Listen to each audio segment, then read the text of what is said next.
بسم اللہ الرحمن الرحیم۔ حضرت داؤد علیہ السلام۔ ایک روایت سے معلوم ہوتا ہے کہ حضرت داؤد علیہ السلام یہودا بن یعقوب کی اولاد سے تھے۔ انبیاء اور رسولوں میں حضرت آدم کے علاوہ صرف حضرت داؤد علیہ السلام وہ پیغمبر ہیں جن کو اللہ تعالیٰ نے قرآن مجید میں خلیفہ کے لقب سے پکارا ہے۔ اللہ تعالیٰ نے حضرت داؤد علیہ السلام کو خوش الحانی ایسے عطا کی تھی جس وقت وہ زبور پڑھتے یا تسبیح و تمجید کرتے تھے، پہاڑ، چرند پرند بلکہ کافر مخالف لوگ بھی ان کی خوش الحانی پر مدہوش ہو جاتے تھے۔ ان کے ساتھ وہ بھی اللہ تعالیٰ کی پاکی بیان کرتے تھے، صبح و شام اللہ تعالیٰ کی حمد بیان کرتے تھے۔ اللہ تعالیٰ نے جانوروں کو حضرت داؤد علیہ السلام کے تابع کر دیا تھا۔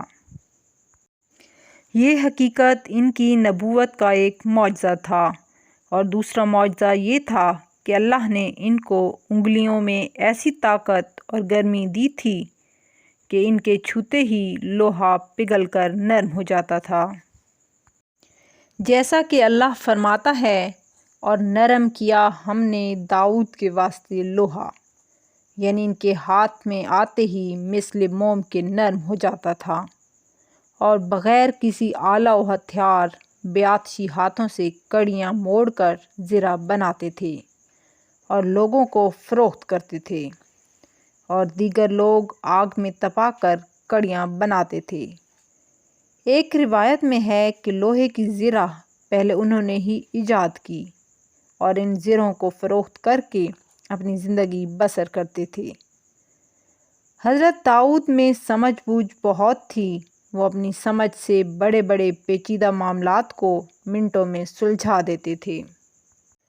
ایک روایت میں ہے کہ جب طالوت نے فتح پائی اور جالوت کو شکست ہو گئی، بنی اسرائیل قوم نے طالوت کو اس کا وعدہ یاد دلایا۔ جنگ سے قبل طالوت نے اعلان کیا تھا کہ جو بھی جالوت کو مارے گا وہ اسے آدھی سلطنت دے گا اور اپنی بیٹی کے ساتھ اس کی شادی بھی کر دے گا۔ اب وقت آ گیا تھا کہ وہ اپنا وعدہ پورا کرے۔ طالوت نے جنگ سے پہلے وعدہ ضرور کیا تھا، مگر وہ اپنا وعدہ نبھانے سے کترا رہا تھا۔ اس لیے طالوت نے وعدہ پورا نہ کرنے کو بہانہ بنایا۔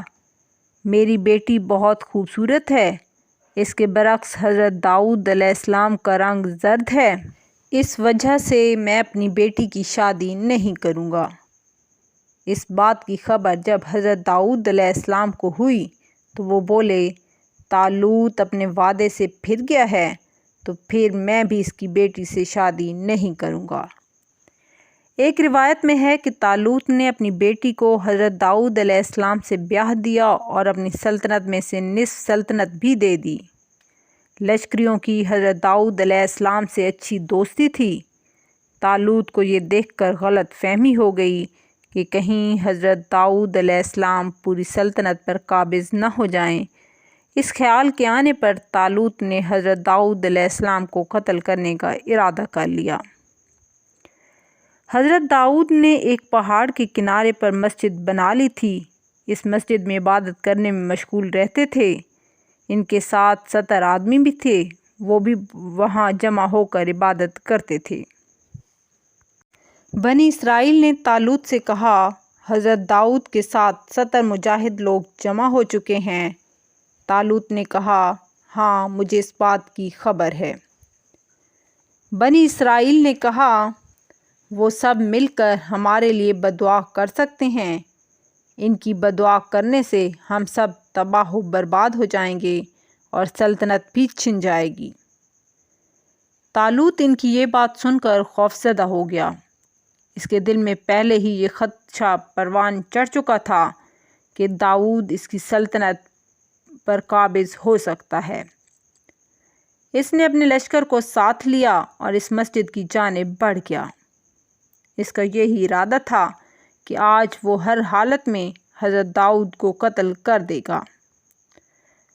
وہ جب رات میں مسجد کے پاس پہنچے، خدا کے حکم سے انہیں نیند نے آ لیا اور وہ بے خبر سو گئے۔ حضرت داؤد نے مسجد سے باہر آنے پر دیکھا کہ وہ سب باہر سوئے ہوئے ہیں۔ حضرت داؤد نے طالوت کی ننگی تلوار کو پتھر پر دے مارا، پتھر 2 ٹکڑے ہو گیا۔ حضرت داؤد نے وہ پتھر، تلوار اور ایک کاغذ کا ٹکڑا لکھ کر رکھ دیا۔ جو چراغ روشن تھا اسے بجھا دیا۔ حضرت داؤد نے کاغذ پر لکھا، اے طالوت، یہ تیری تلوار میں نے پتھر پر مار کر پتھر کے 2 ٹکڑے کر دیے ہیں۔ اس تلوار کو تیرے پیٹ پر مارنے سے یہ بھی 2 ٹکڑوں میں تبدیل ہو جاتا، تجھے خبر بھی نہ ہو پاتی۔ اپنی خیریت چاہتا ہے تو یہاں سے اٹھ کر چلا جا، عابدوں کو مارنے کا دل میں خیال مت لانا، ورنہ آخرت میں گناہ گار بن جائے گا۔ صبح بیدار ہونے پر اس نے جو کاغذ پر لکھی تحریر پڑھی وہ ڈر گیا۔ موت اس کے قریب آ کر گزر گئی تھی۔ وہ پشیمان ہوا۔ طالوت نے اپنے سپاہیوں کو داؤد علیہ السلام اور اس کے ساتھیوں کو قتل کرنے کی ہدایت دی اور خود بیت المقدس چلا گیا۔ طالوت کے سپاہی جب مسجد میں گئے، اس وقت حضرت داؤد مسجد سے جا چکے تھے۔ صرف عابد مسجد میں موجود تھے۔ سپاہیوں نے موقع سے فائدہ اٹھا کر عابدوں کی جماعت کو قتل کر دیا۔ طالوت کو حضرت داؤد کے بچ جانے کی اطلاع ملی تو وہ بری طرح سے خوف زدہ ہوا۔ پشیمانی بہت ہوئی کہ یہ بہت برا ہو گیا۔ طالوت کی دلچسپی حضرت داؤد علیہ السلام کے قتل میں تھی۔ طالوت نے حضرت داؤد کو بلانے کی غرض سے اپنے قاصدوں کو بھیج دیا۔ ان کے ہاتھ یہ پیغام بھیجا کہ وہ اپنی بیٹی کی شادی ان کے ساتھ کر دے گا۔ اس کے سپاہیوں کے ہاتھ جو عابدوں کا قتل ہوا، اس قصور کی زیاداری بھی کرے گا۔ حضرت داؤد نے قاصدوں کی بات سن کر کہا، طالوت بے گناہ دیندار لوگوں کو قتل کرا کے گناہ کبیرہ کا مرتکب ہوا ہے، مجھے بھی مارنے کی کوشش کی ہے، لہٰذا جب تک وہ مجھ سے جنگ میں مقابلہ نہ کر لے اور ایک عابد کے بدلے ایک سپاہی مارا نہ جائے، میں طالوت سے ملاقات نہیں کروں گا۔ طالوت قاصد کی بات سن کر پشیمان ہوا اور حضرت داؤد کے فرمان پر وہ لڑائی کے مارکے میں جا کر کھڑا ہو گیا۔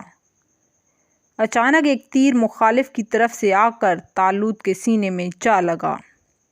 تیر پشت سے نکل گیا۔ تیر کا لگنا تھا کہ اس کی جان نکل گئی۔ طالوت کا لشکر شکست ہو جانے پر واپس لوٹ گیا۔ حضرت داؤد علیہ السلام نے طالوت کے گھر آ کر گھر والوں کی دلجوئی کی اور طالوت کی سلطنت اس کو مل جانے پر وہ پوری سلطنت کے بادشاہ بن گئے۔ سلطنت کے تخت پر بیٹھنے کے 40 سال بعد ان کو پیغمبری بھی مل گئی۔ اللہ تعالیٰ نے حضرت داؤد کو بھرپور طاقت سے نوازا تھا، کسی بادشاہ میں ان سے مقابلہ کرنے کی ہمت نہ تھی۔ پیارے سننے والوں، اگر آپ کو یہ ویڈیو پسند آئی ہے تو اس کو لائک کریں، شیئر کریں اور میرے چینل کو سبسکرائب ضرور کریں تاکہ اس طرح کی اور بھی اسلامی معلوماتی ویڈیوز آپ تک پہنچتی رہیں۔ جزاک اللہ خیر، دعا میں یاد رکھیے گا۔ اللہ حافظ۔